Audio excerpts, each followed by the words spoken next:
And welcome to Hannity. It's time for the world to wake up. In just the past 4 months, we have seen a sharp spike in the number of radical Islamic terror attacks around the world, including right here on American soil. Watch this.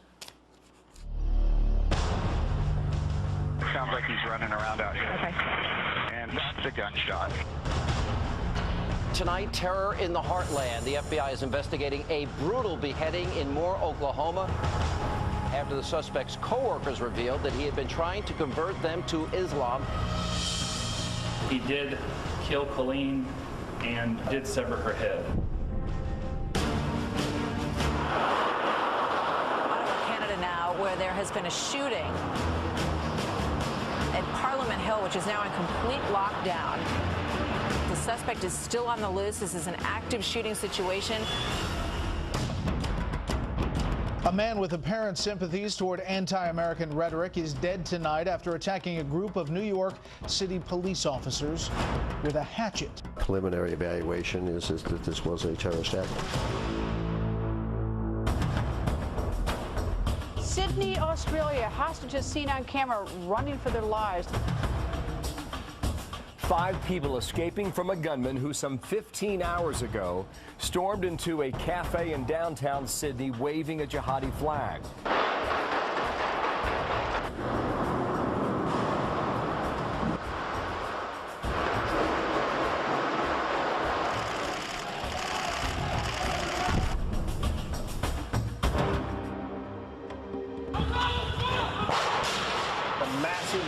Underway right now in Paris for the masked gunmen, 3 of them, who stormed a French newspaper, killing at least 12 people at the offices of Charlie Hebdo.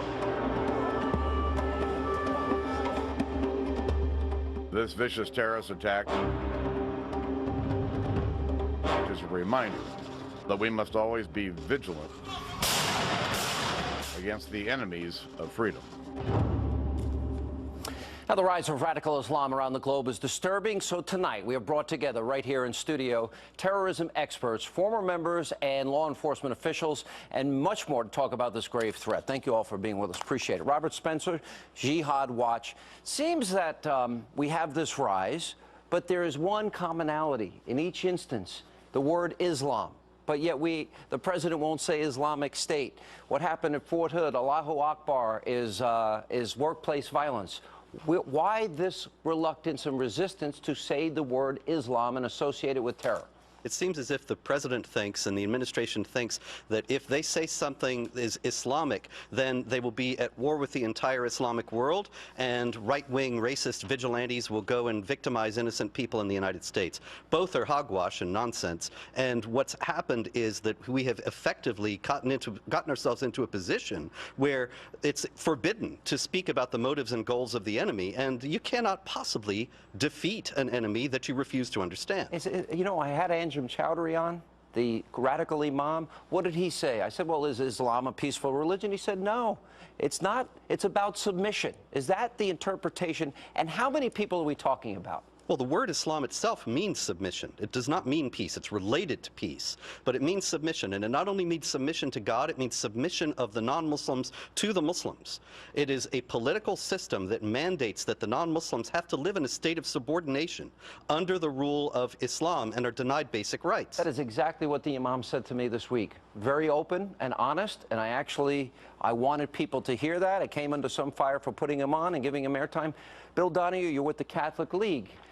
We keep hearing, well, there are extremists in every religion. You dealt with the issue of the Virgin Mary painting with elephant dung and a crucifix submerged in urine. Did any Christians go out there and kill because of those expressions? No, that's because we exercise the virtue of restraint, which obviously is not widespread in the Muslim community. And it's not just the radical Muslims. It may be only a few that are violent, but quite frankly, the support for blasphemy laws in Sharia extends way beyond just these barbarians that we're talking about. Yeah. Lieutenant General McInerney, let me ask you, do you think militarily the United States is handling this properly? Are we taking Islam, radical Islam, seriously enough that we'll defeat it, or are we appeasing it? Did the French appease the Muslims that moved by giving them their no-go zones, their own private neighborhood and territory? Was that the right decision? Well, I would say we are not even appeasing it right now. Right now, we are losing. We haven't lost, but we are losing, and that's because our military leaders do not know the enemy. As Sun Tzu says, know thy threat. Well, you're going to hear senior military leaders on active duty now, they talk about radical extremists. Sean, tell me, what is the ideology of a radical extremist? I'll tell you what the ideology of a radical Islamist is. It's the Quran, it's Sharia, and it's the Hadith. That's where they get their rules of engagement and their ideology.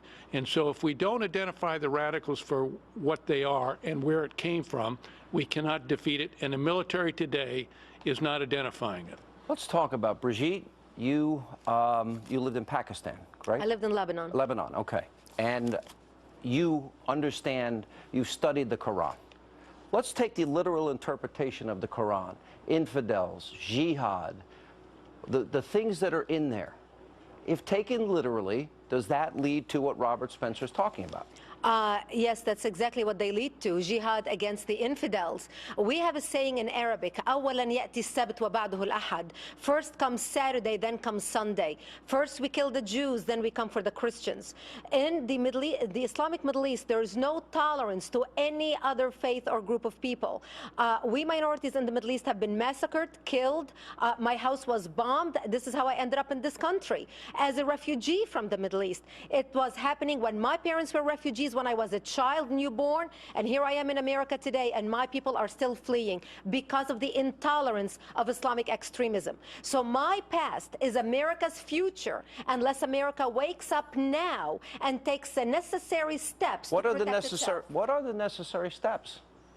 Identify the enemy by name in order for you to devise a strategy to defeat it. Right now, we have a president at the White House who doesn't have the moral clarity and the courage to stand up and say what we are fighting. And we need to do that in order for us to defeat this enemy. It is Islamic terrorism. It's not Buddhist terrorism. It's not Jewish terrorism. It's not Catholic terrorism. How many numbers are we talking about? The world has 1.6 billion Muslims. How many Muslims are we talking about? We're talking about 1.2 billion Muslims in the world today. 15 to 25% are radicalized. You're talking about 400 million, maybe? We're talking about 300 million people who are ready to strap bombs on their bodies and blow us all up to smithereen. And what about the others? Problem. Are they in a silent agreement, or are they afraid that they will be deemed apostates and apostatism under Islam is death?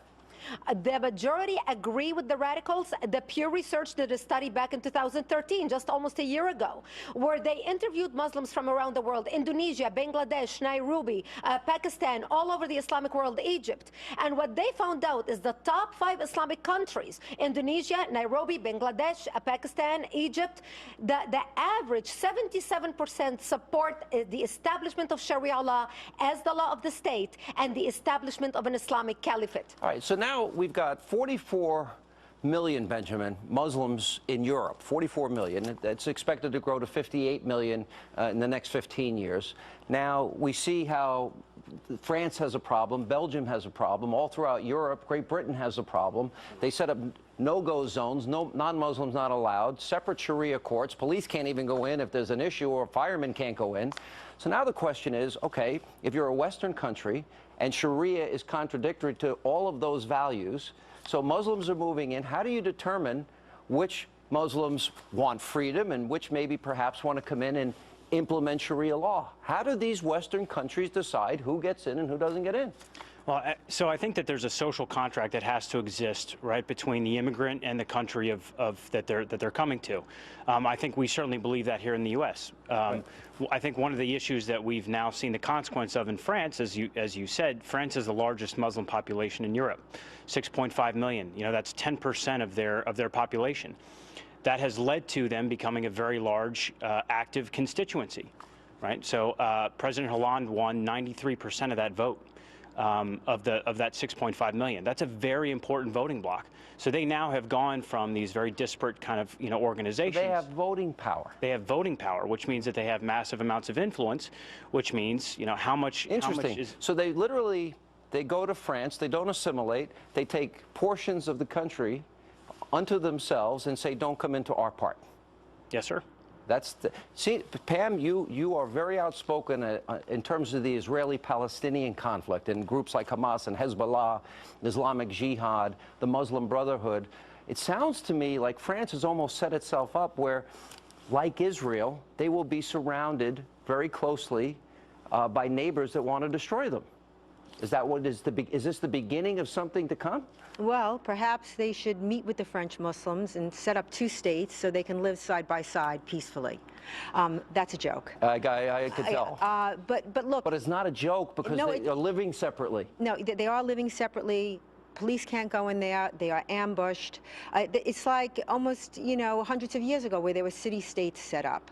I don't worry so much about the piety and the devoutness of the enemy. I worry about the confusion and the obfuscation on our side. The New York Times actually scrubbed the news story where one of the jihadists told the journalist that lived that she had to convert, she had to study the Quran, and she had to wear the veil. Yeah. They took that, they removed that from the story. The editor took it out of the story. This is very important. We're going to talk about the media later. Yeah, well, the media. We'll get to Noah on this. I know he's our media expert. They took it out of the story. It's obfuscation. It's deliberate. It's the enemy media. I mean, they're literally deceiving and disarming freedom-loving peoples. Ismail Brinsley, who slaughtered the New York Police Department, his Facebook page, Strike Terror in the Hearts of the Infidel, the beheader, Yisrael, who beheaded Colleen Hufford, who you started out with, his Facebook page was all Islam. That was not in the paper. How many agree with what Pam's saying? So the world. So let me ask the question another way, maybe more bluntly: is the world cowering to Islam? Yes. Hands up. Absolutely. Yes. Yeah, absolutely. Everybody agrees. Anyone disagree? Anybody disagree? Wow, pretty interesting. All right, we got to take a break. We're going to come back, and coming up next on this busy news night tonight here on Hannity. As 9/11 in New York, as the subway bombings in London, and now this in Paris, this tells everybody that this can happen anywhere. Chilling warning from the former deputy director of the CIA. Our audience will weigh in next as we continue this special edition.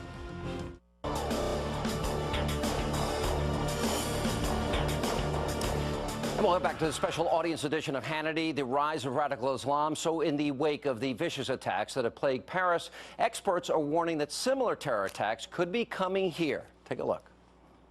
This was an attack on the way the West lives, and that's different than we've seen before. And I think the response you see in the street around the world is a reflection of that. The other thing I think is, as 9/11 in New York, as the subway bombings in London, and now this in Paris, this tells everybody that this can happen anywhere. Whether the president wants to recognize it or not, they are at war with us. It is worldwide. We are at risk all over the world, and the president should be leading a worldwide effort against them. Here with us in studio, we continue with our studio audience. Zainab, I agree with Rudy. I agree that we're not being outspoken enough. I think there's timidity, if you will. Let me ask this question. A lot of the media in the United States, and we'll talk more about this later, decided that they didn't want to show the cartoons that led to the incident in Paris. Is that a mistake?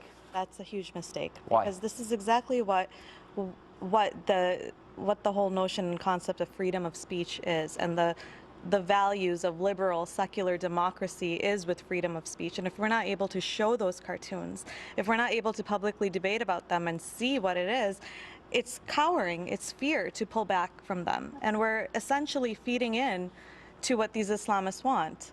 Leah?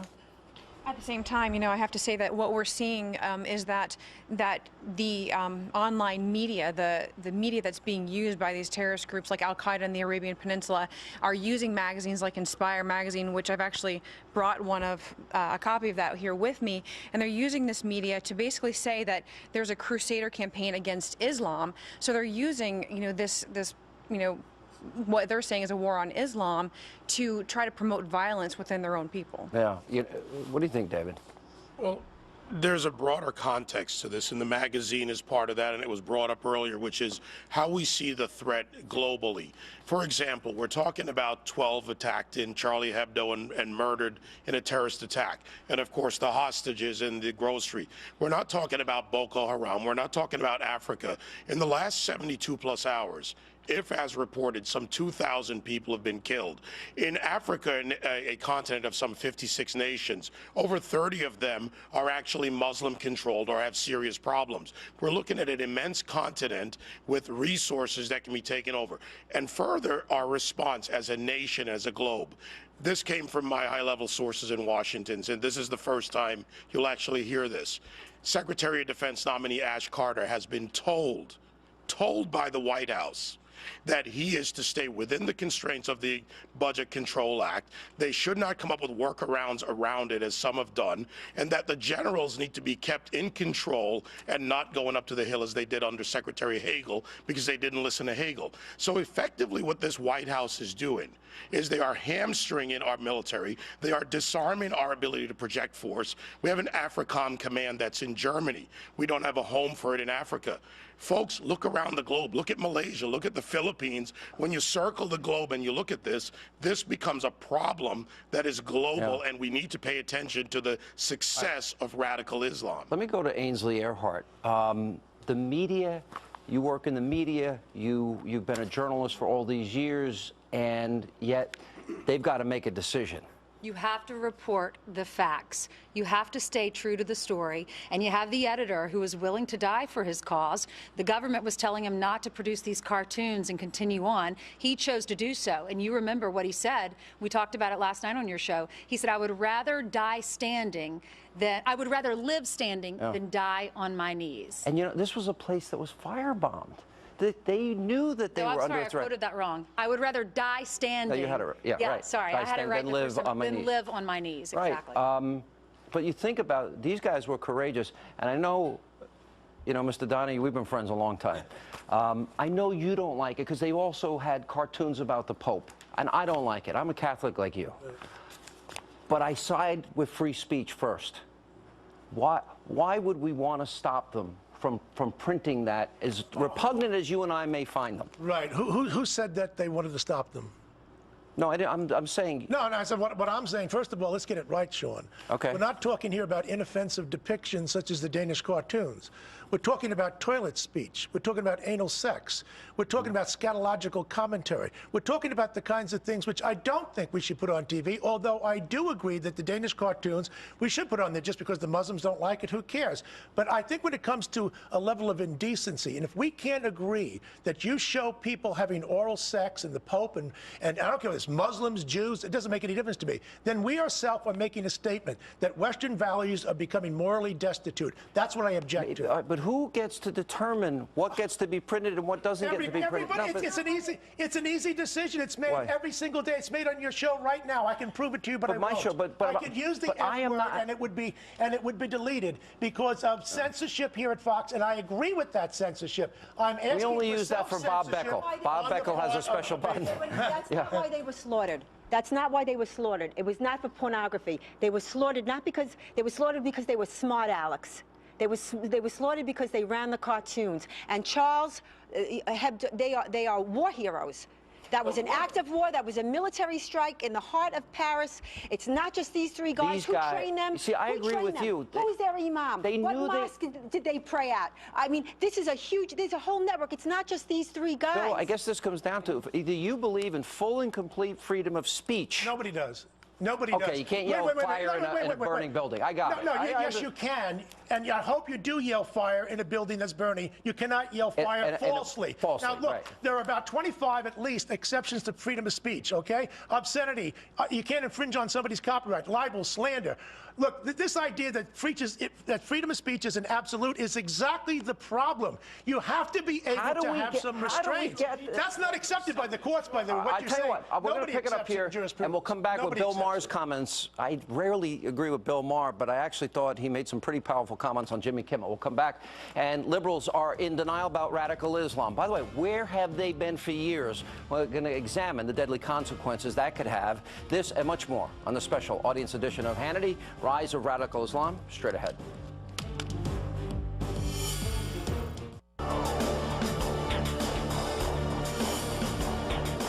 I know most Muslim people would not have carried out an attack like this. True. But here's the important point. Hundreds of millions of them support an attack like this. They applaud an attack like this. What they say is, oh, we don't approve of violence, but you know what? When you make fun of the prophet, all bets are off. That was Bill Maher and Jimmy Kimmel, a man I rarely agree with. We bring back our studio audience. All right, Bill, I'm going to go right back to you. He is saying something about the left in America. Here you have, let's see, the people on the left in America, they're upset that Mitt Romney has binders of women with their resumes because he wants to hire them, or that conservatives war on women because conservatives, they don't want to pay for Sandra Fluck's birth control. But women under Sharia, let's see, they have to cover themselves. They can't go out in public without men that they are related to. Some women can't drive. Some women can't go to school or can't go to work. And then, of course, women need 4 male eyewitnesses to prove rape, etc. So isn't it better that we have the freedom of speech that he's talking about and the left starts speaking out about radical Islam? I want freedom of speech, but I don't want, and neither do the courts, by the way. No speech can be absolute. Otherwise, then you have to get rid of all the laws that I talked about before.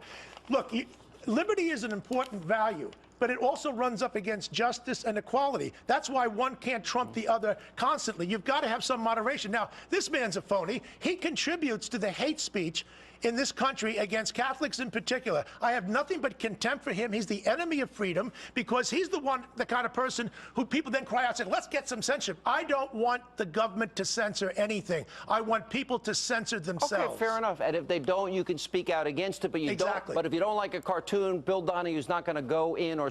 I've had demonstrations in the street. I'm the one who led the demonstrations on Corpus Christi, the Brooklyn Museum of Art, without violence. We have free speech here in America, and I would say France does too, but we have to be willing to accept the consequences of speaking out because people will commit crimes. Now, on that, we need to be able, in America here, I think we should start criminalizing any verbal support for ISIS or for support for terrorism or anything like that, because right now they're just spewing it on Facebook and Twitter that they, I support ISIS, I support this, and we don't do anything about it. She was saying that there's over 300 million. I think our intelligence needs to go after and interview every single person that would write such a thing. I don't think we do enough of that. That's a good point. Often after a shooting or after an incident, we go, oh, here's their Facebook account. And they post their address because they're out getting a latte while they do it. So why don't we hammer them there? Oh, that's a good point. If there's 300 million radicals out there, then why aren't they on the no-fly list? We have 47,000. There are 300 million out there? That's a great point. Who are these people? We're going to get, I promise we're coming. Let me tell you something, Sean.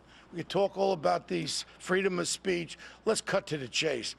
America has to wake up. What happened over in Paris is coming here. You got a president that's cutting the defense budget down into the 50 billions. You got Dianne Feinstein there worrying about the people's rights, about waterboarding and about interrogation. I tell you what, when they come here, when they go to Grand Central, Penn Station, and they machine gun some Americans, you're going to see how fast this country is going to change. But we shouldn't wait. We should get the technology. Let me please finish. You got a technology. You got them, like he just said. They're killing thousands of people all over the world. But these 12 people hit the jackpot. It's news all over the world. You think they're not coming to England? There's word already about them attacking transportation, and they're going to come to New York, and everyone's going to say, because I remember 9/11. I was there, and I tell you what, my heart comes out for those families, and it's coming back here. Everyone forgets. And when you get a Dianne Feinstein like that, who's worrying about people's rights with eavesdropping, without the eavesdropping, without intelligence, we're not going to stop the next attack. Let me go to Lisa. Why is there this silence among the left? How women are treated, gays and lesbians are executed. They're more angry at conservatives not wanting to buy birth control. Because it's first a political issue and then a human one. I cover this day in and day out. And the headlines, there's one common thread. It's this ideology. And we can connect it to Yemen. That's where the headquarters are in this case with what happened in Paris. But ideology travels, and it travels fast. They know how to use the internet. They know how to use social media. And until we take the phrases of lone wolf and homegrown terrorism out of our lexicon, we will never acknowledge this threat. These two boys, these two young men, were Parisian. They were born and raised in Paris. They chose to seek out this radicalization. They went to Yemen not only to be trained, but to meet with the leaders of these groups. So this is not something that is just, isolated to Paris. They spoke perfect French. They spoke perfect French. And you know what? Awlaki, the man who he adored and was his mentor, he spoke perfect English. Yeah. And he was the expert at targeting these attacks against the West. So they are very much far ahead of us. They are winning. They know how to train the people well. They know how to speak English. They know how to use rap videos. They know how to use social media. And we still have not learned to acknowledge what it is. So in other words, they're fighting a war. And We're you know not. what? We're treating them as individuals, but they're a military, and they operate as one. And until we fight them as though they're a military, like a country just attacked Paris, a country attacked France. They're going to say 2 men held off 80,000 army troops and cops in France there. They're going to be martyrs right now, and I guarantee you there's videotape they took on their cell phones, and you're going to see it, and they're going to be martyrs taking on 80,000 troops and cops in France. 2 guys, because they died for Allah. All right, we got to, I promise, yeah, go ahead, Leah. It's important to note from the intelligence community that when we talk about homegrown violent and extremists, that's the term that's used by the FBI director, by the National Counterterrorism Director, and that term is used because it's intended to highlight that when you have someone who's being radicalized in their basement, someone who's watching things on social media, it's very hard to detect them. And the reason is because intelligence can use, things like tracking people's connectivity on the internet. They know when somebody's about to make an attack, typically, because all of a sudden they see a rapid increase in that connectivity, right? But the point about homegrown violent extremism, in this particular case, it doesn't appear to be the case. These are people who had connections. Right. When we talk about homegrown violent terrorists, violent extremists, they're talking about the person who's radicalized in their basement that is not going to have that connectivity, and it's very difficult from an intelligence perspective to track and predict that. A perfect example of that is the Boston Marathon bomb. All right, we got to take a break. Stay right there. Coming up. All right, so why does the left continue to deny radical Islam? Why can't they say the word Islam? We're going to answer that question as the special audience edition of Hannity continues straight ahead. And welcome back to Hannity. So for years, liberals have been denying the existence of radical Islam. Watch this tape. We want to jump out and say Islam has a problem with tolerance. It doesn't. Societies have a problem with tolerance, and we're not teaching these young individuals to be tolerant. You don't think Islam has a problem with tolerance? I don't. Absolutely not. One of the reports has it that one of these guys who led this attack was radicalized by reading about Abu Ghraib, that prior to that he was not an extremist. I stopped calling these people Muslim terrorists. They're about as Muslim as I am. I mean, they have no respect for anybody else's life. That's not what the Quran says. The solution. The solution is very much what we've killed more Muslims than they've killed us by an awful lot. Now, unfortunately, it gets worse. President Obama, Hillary Clinton have also showed strong leadership. They have not been showing strong leadership when it comes to radical Islamists. Take a look.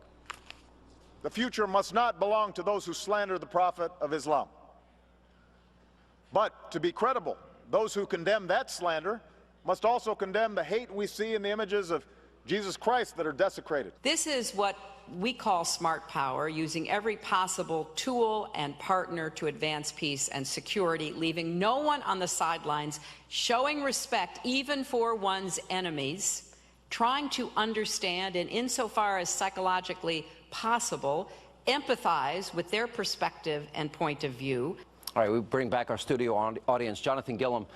It's interesting to me that I would think that the President of the United States of America and the Secretary of State would have better things to do than blame a YouTube video that they didn't like. Oh, we condemn this. Or Jay Carney and Jacques Chirac that condemned this very news magazine for publishing similar photos back in, 2012 or 2011. Don't you think they ought to be saying, you know what, if you don't like it, too bad. We believe in free speech.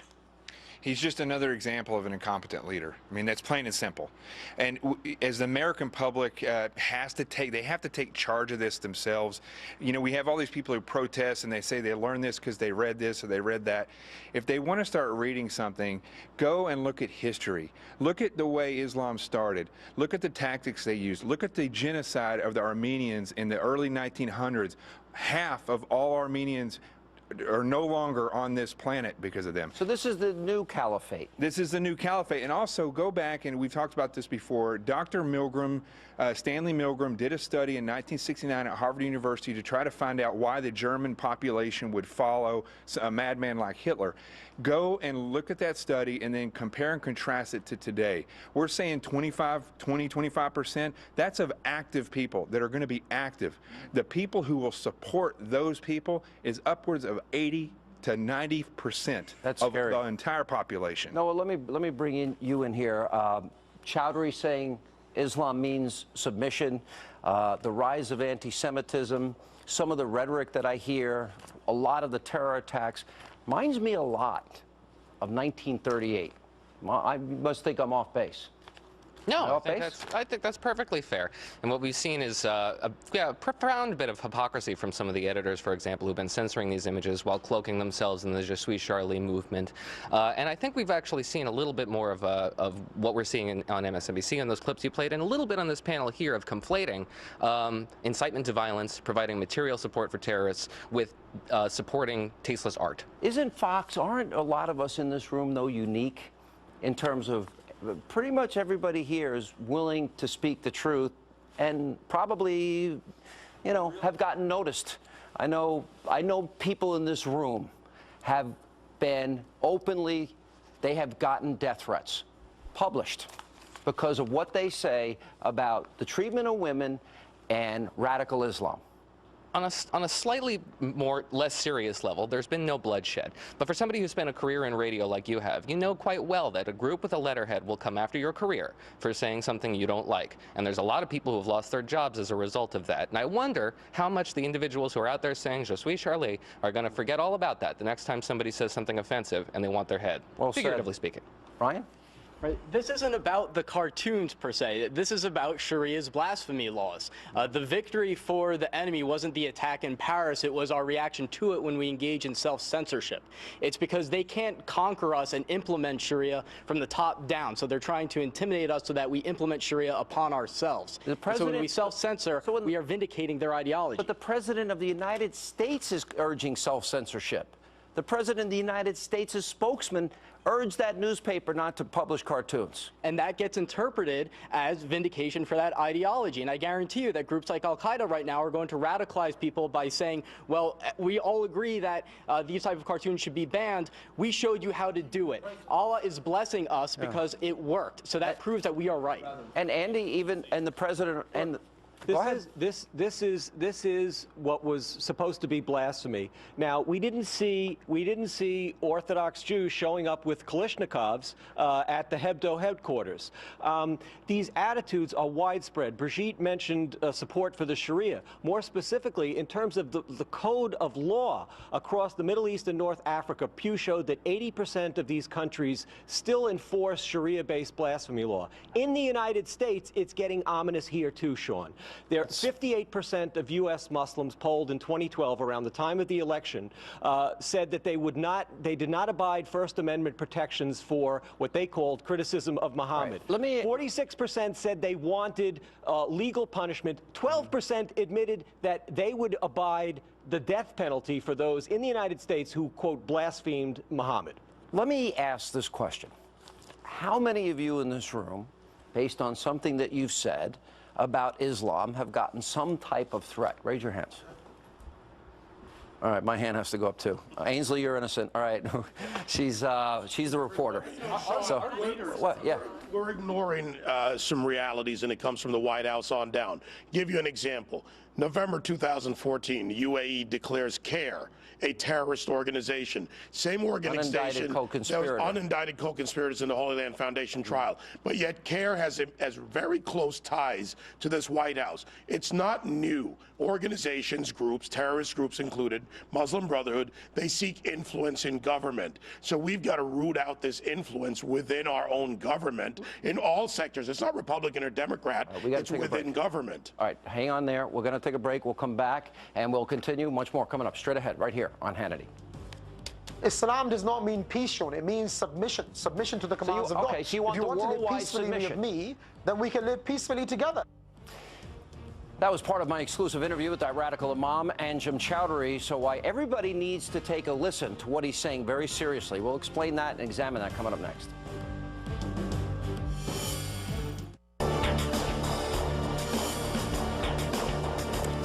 Welcome back to the special audience edition of Hannity, The Rise of Radical Islam. Now, last week, the radical London imam, Anjem Choudary, was a guest on this program. He gave his definition of what Islam is. Take a close listen.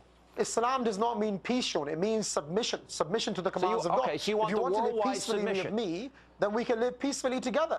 Now, unlike Choudary, many Muslims describe theirs as a religion of peace, but some verses from the Quran tell a very different story. Let's take a look at the Quran. Quote, "So when you meet those who disbelieve in battle, strike their necks until you have inflicted slaughter upon them." Here's another. "But those who disbelieve will have cut out for them garments on fire. Pour upon their heads will be scalding water, which is melted that within their bellies and their skins." And here's what the Quran says about other religions. The Jews say that Ezra is the son of Allah, and the Christians say the Messiah is the son of Allah. Well, that is their statement from their mouths, and it goes on to read, "May Allah destroy them. How are they deluded?" But there are moderate voices in Islam. For example, here is Egyptian President Abdel Fattah el-Sisi speaking to imams and religious scholars. Listen closely to what he said this past Christmas. نتوقف كثيرا قدام الحالة اللي احنا موجودين فيها. مش معقول يكون الفكر اللي احنا بنقدسه ده يدفع بالأمة دي بالكامل إن هي تبقى مصدر للقلق وللخطر والقتل والتدمير في الدنيا كلها. يعني ال1.6 مليار هيقتلوا الدنيا كلها اللي فيها 7 مليار عشان يعيشوا هم؟ مش ممكن. أنا بقول تاني احنا محتاجين ثورة دينية. And we bring back our studio audience. Robert, that's where we started. The Quran. Brigitte, that's where we started. So is that how you're saying 300 million Muslims interpret the Quran that literally? Estimated 300 million Muslims out of the 1.2 billion who follow the teachings of the Quran and believe it literally to the word, and they want to follow it. How many people agree that that is the interpretation of as many as 300 million or more? It's many more than that, Sean. It's many more than that. It's I've not had just 500 million. I thought it was 1.6 billion. Well, 300 million may be willing to actually go out and kill. But the literalism is the mainstream understanding of the Quran in Islam. There is no developed tradition of interpreting these things in some figurative way. When the Quran says fight against the people of the book, that's Jews and Christians, until they pay the jizya, a tax, with willing submission and feel themselves subdued, that is taught as a mandate for warfare by the vast majority, by virtually all Islamic authorities. It's mainstream. The Muslims who are not fighting still understand that that is something that is good and proper to be done, and they applaud those who do it. General, I understand the military knows this, but I only think it's beginning to dawn on people. Everyone here in this room has read the Quran, or at least portions of it. And what? Yeah, and I would assume the military knows full well what's in there. But do you think the average American does? Well, first of all, the average American doesn't, but the average military man doesn't either. They have restricted the study of radical Islam. They don't even use that term. Anything in their curriculum that talks about radical Islam has been eradicated with this administration. And that is our main problem. And in our leadership, look, the captains, the majors, the sergeants understand that the Iraqis, et cetera, did not want our Jeffersonian democracy. They wanted our money. But President Obama scrubbed all of the materials that General McInerney is talking about. Robert Spencer used to talk to Intel. They're not getting any education whatsoever. What General Sisi said was calling for a revolution it's calling for a revolution in Islam. That you he imagine, may die for those comments. But you've got to change. Your President Obama did not Not back my him. president. He backed the Muslim Brotherhood. He backed the opposition to this man that's speaking frankly and candidly about Islam. Well, Sean, this brings a bigger issue. Is the issue Islam as a whole for failing to police itself? We need to look at that as a country. David. There's a very important point to come off what Carl just said. We can fight this problem. We can kill terrorists, and we should kill as many as possible at every opportunity. But it's up to the Muslims around the world to police and solve their problem. And frankly, this will be a violent solution. Muslims will have to kill Muslims, by the tens of thousands, by the hang on, millions to Noah. resolve this issue. No. Yeah, I think what the general was talking about is really a failure of our understanding geopolitically. In 2001, it was unfathomable that you could see the establishment of a caliphate across North Africa and into the Middle East. Today, it is a reality. We're looking at a geopolitical, a real war, not an counterinsurgency operation like we saw in the last decade. Let me go to, hang on, Leah, Andy, yeah. Yeah, I just want to say that I actually went with Robert to Fort Leavenworth at one point, and the same academic resistance that you see towards understanding and teaching the jihad ideology that you would see in the Ivy League at a Harvard, for example, where you would understand it because it's a hard left institution. That is in the military institutions as well. Leah, you were fighter pilot? I'm just going to have to correct the record here about the military and the intelligence community because I served in both.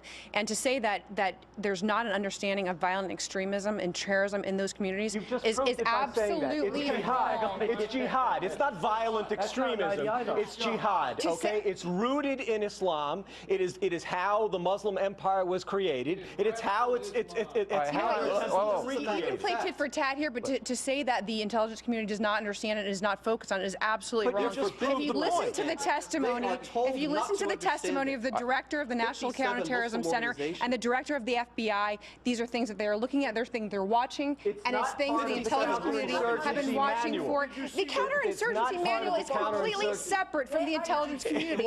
I'm sorry, but no, we're gonna have to. This was such a peaceful show. Muslim organizations wrote to John Brennan on October 19th, 2011, demanding that all mention of Islam be removed from We got to take a break. We'll come back in just a moment. More Hannity straight ahead.